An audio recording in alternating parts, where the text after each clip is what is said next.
안녕하세요. 4월 15일자 스트리트 뉴스를 말씀드리겠습니다.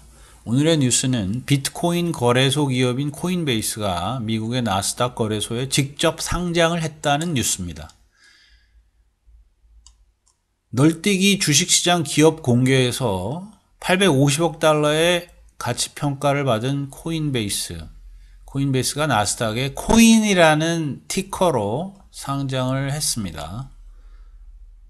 브라이언 암스트롱, 두 명의 공동 창업자 중에 한 사람인 이 사람이 벼락부자가 되었죠. 벼락부자라고 말을 할 수 없는 게 상당히 오랫동안 이 비즈니스를 하느라 고생을 많이 했습니다. 상장 첫날 381달러 공모가로 시작을 해서 바로 429달러를 찍었습니다. 그리고 이제 그날 328달러에 장을 마감을 했는데 429달러, 주당 429달러가 됨으로써 1천억 달러 밸류에이션 기업이라는 그 평가를 입증한 결과를 나왔습니다. 2018년도 자금 조달 시, 마지막 자금 조달 시에 약 80억 달러의 가치 평가를 받았는데 그때 이미 1000억 달러까지 갈 수 있다. 이렇게 봤는데 바로 상장 첫날 입증을 한 겁니다. 이 두 사람이 공동 설립자입니다. 브라이언 암스트롱과 프레드 에르삼. 2012년에 설립되었습니다. 비트코인이 2009년에 처음 거래가 됐으니까 2012년에 설립된 거를 보면 한 3년 정도 지났죠. 그 사이에 다른 혁신가들이 있었습니다. 상장을 함으로써 암호화폐 시장에서 가장 중요한 회사가 되었습니다. 선두주자가 된 거죠, 지금. 이 사진은 비트코인 2013이라는 컨퍼런스가 13년도에 열렸는데 그때 당시에 기업 부스를 열고 참여한 브라이언 암스트롱과 프레드 에르삼의 모습입니다. 당시에 코인베이스의 로고 이렇게 생겼죠. 동전이 쫙 쌓여 있죠. 코인베이스는 비트코인을 비롯해서 50여 개의 암호화폐를 거래하는 거래소인데 현재 100개 국가 5,600만 고객을 상대로 약 1000명의 직원이 서비스를 제공하고 있습니다. 코인베이스는 비트코인을 거래하는 거래소 중에 1위에 해당됩니다. 지금 이제 4월 13일자 거래에 관련된 현황을 보여주고 있는데 약 7만 개 정도를 거래하면서 32%를 차지하고 있죠. 그 이후로 이제 바이언스, 제미니 뭐 이런 회사들이 있는데 어쨌든 업계 1위의 암호화폐 거래소라고 할 수 있습니다. 2011년에 코인베이스가 상장한 것의 의미는 무엇이냐면 암호화폐 사업이라는 것이 이제 하나의 산업이 됐다라는 의미입니다. 이제 유치원을 졸업하고 하나의 산업을 정의하는 날이 되었다라는 의미를 갖습니다. 그것은 마치 1995년에 넷스케이프가 상장을 할 때 만들었던 그 순간, 그 모멘트와 유사하다라는 그런 비유를 하곤 합니다. 그러나 이제 제 판단에는 넷스케이프는 당시에 데스크탑용 브라우저의 선두주자였고 코인베이스는 그 앞에 부상을 당한 선구자들이 있었기에 어떻게 보면 약간 혜택을 받은 그런 회사라고 볼 수가 있죠. 이 회사는 코인베이스는 이미 상장 시에 흑자 상태인데 일반적인 실리콘밸리 기업들이 상장 시에 적자인 걸 비교하면 상당히 양호한 비즈니스를 하고 있다고 볼 수가 있죠. 1분기에 8억 달러 추정하는데 작년 2020년 한 해 동안 3억 2천만 달러이니 한 2배 정도 되는 거죠. 현재 상당히 비즈니스를 잘하고 있습니다. 그러나 미국의 금융당국은 아직도 회의적입니다. 왜냐하면 이 암호화폐가 범죄자의 돈 세탁에 사용되는 도구로 역할을 하기 때문입니다. 엊그저께 연준의 파월 의장이 암호화폐는 돈이 아니라 금이다. 금과 같은 투기 자산이다. 이렇게 표현을 했어요. 그러면서 암호화폐라고 부르지 말고 암호자산이라고 불러라. 이거 마치 금융자산처럼 투기성이 있기 때문에 화폐가 아니라는 거죠. 화폐는 지불 능력이 있는 지불 도구로서 그 역할을 해야 되는데 비트코인이나 암호화폐는 지불 도구가 될 수 없다라고 주장을 했습니다. 이것이 비트코인의 그 문자열입니다. 비트코인 주소인데 사람이 도저히 받아 적을 수 없는 길이의 문자열이죠. 물론 QR코드를 사용해서 가볍게 거래에 사용되지만 일단 복제하기가 쉽지가 않습니다. 비트코인에 대한 역사를 잠깐 살펴보면 2008년에 사토시 나카모토라는 일본인 이름을 갖고 있는 암흑의 익명의 암흑의가 주창을 했고 그것이 2009년에 시작이 된 것입니다. 당시에 시작할 때 돈의 자유를 제공하자. 지금은 중앙은행이 발권을 하고 통화량을 늘리고 그래서 인플레가 일어나서 돈을 벌고 있는 노동자들이 그 구매력이 계속 떨어지는데 이것은 당국과 금융업에 종사하는 사람들의 농간이다.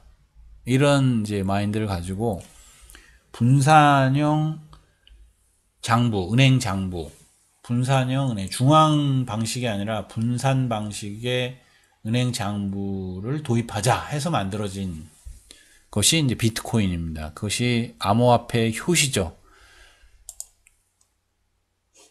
보면 이제 비트코인으로 거래를 할 때 이렇게 보면 자신이 얻게 된 비트코인의 주소가 이렇게 표시가 되죠.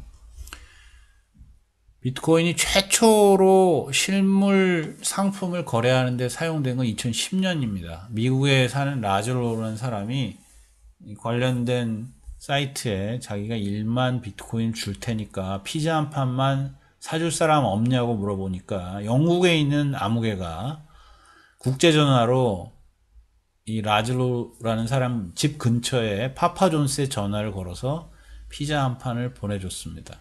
그리고 1만 비트코인을 받았죠. 그리고 2010년에는 일본의 도쿄에 프랑스 사람이 마운틴 곡스라고 하는 최초의 비트코인 거래소를 개설을 했습니다. 당시에 비트코인이 약 400만 비트코인 정도가 채굴이 됐는데 당시에 약 50센트 코인당 50센트 수준이었습니다. 지금에 비교하면 참 격세지감을 느끼죠. 이 비트코인이라는 게 전체 통화량이 정해져 있으니까 채굴할 수 있는 양이 딱 정해져 있기 때문에 이때 당시에는 이 마이닝 채굴을 가지고 먹고 사는 사람들이 꽤 많았습니다. 지금은 이제 채굴이 채산성이 없다고 하죠. 전기료가 너무 많이 들어가지고.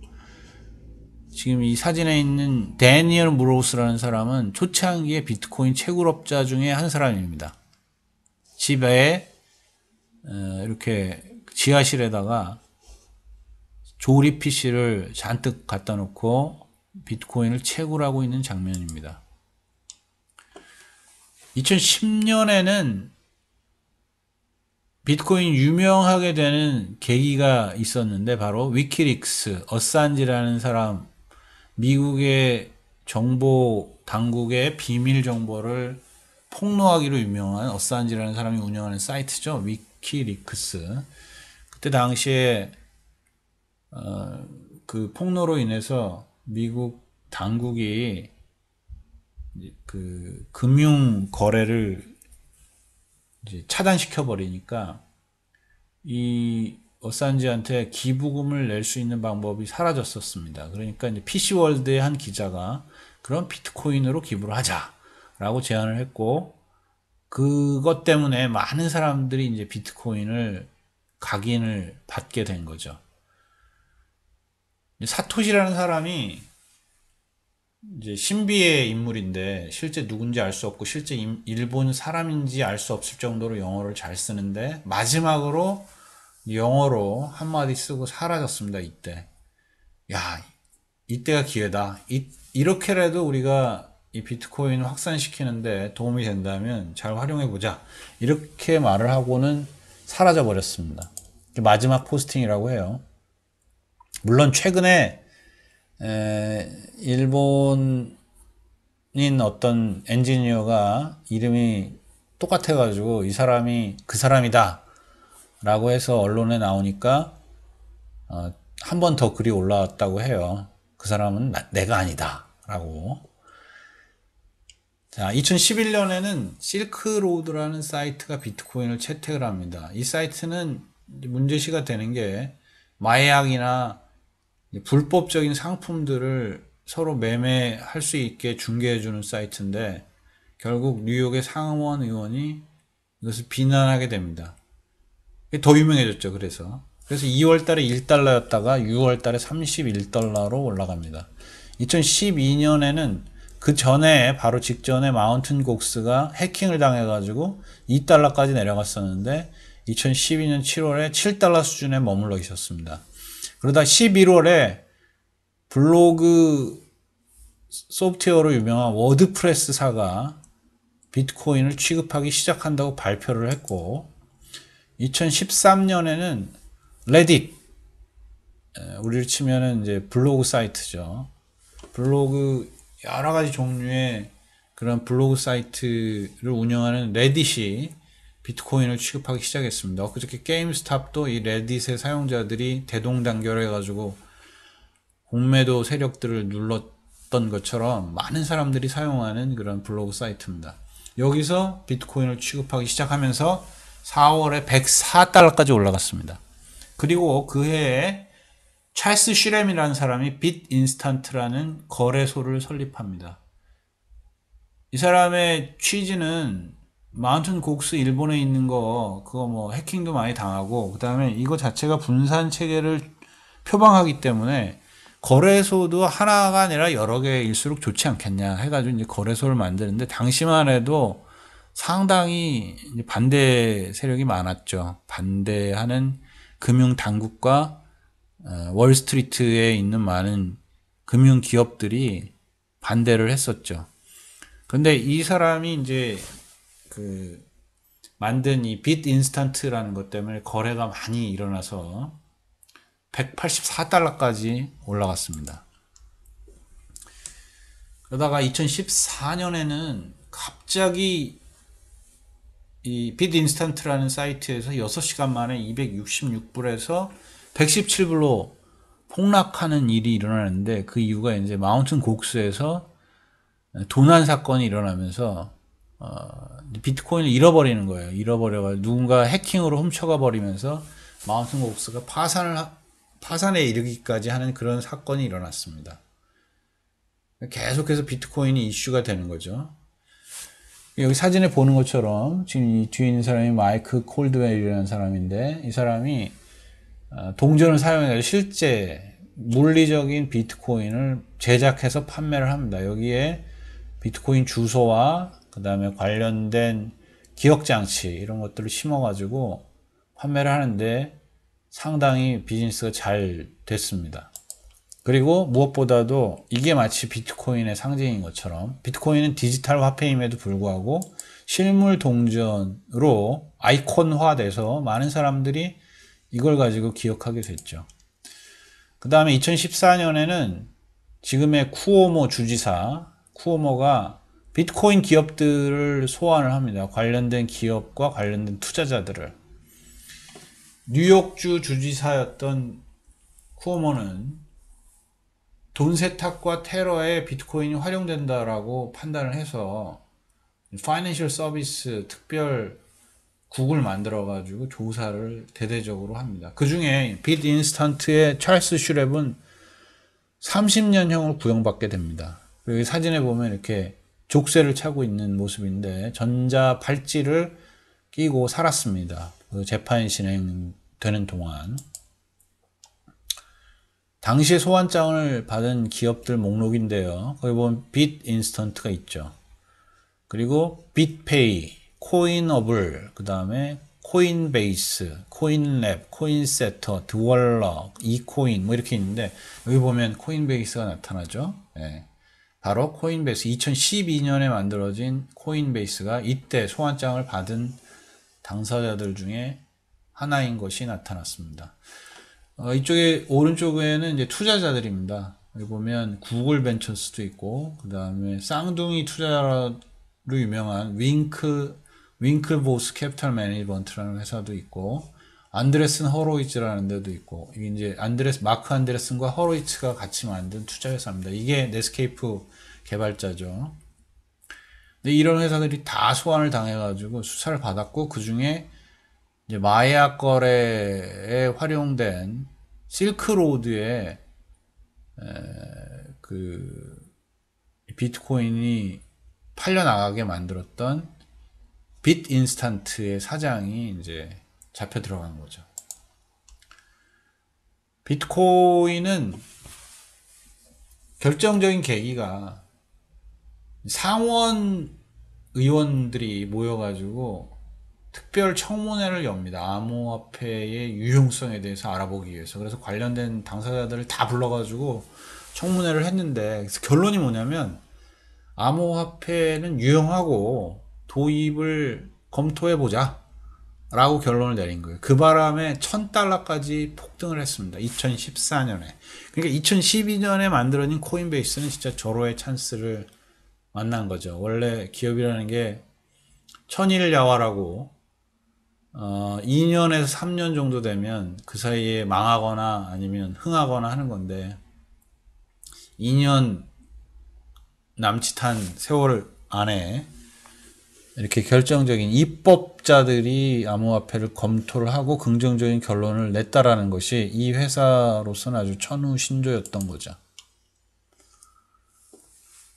결론적으로 말씀드리면 이제 비트코인이라는 것은 사기당하지 않게 분산 체계로 가자. 은행 장부를 중앙은행에 맡기지 말고 각자 PC에 놓고 하자. 그러다 보면 익명으로도 처리할 수 있고 그래서 장점이 많다. 지금 여기 보면 이 사진이 사이프러스라는 데서 예전에 2008년 금융위기 때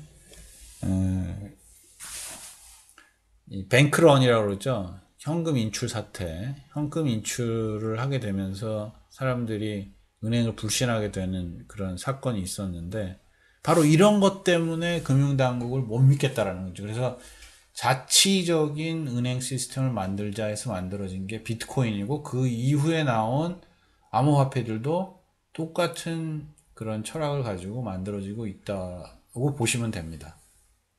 이들은 처음에 만들어질 때 소위 혁신의 초기 상태에 항상 불법과 합법 사이의 경계선을 넘나들면서 계속해서 걱정했던 게 감옥에 갈지도 모른다라는 거였어요.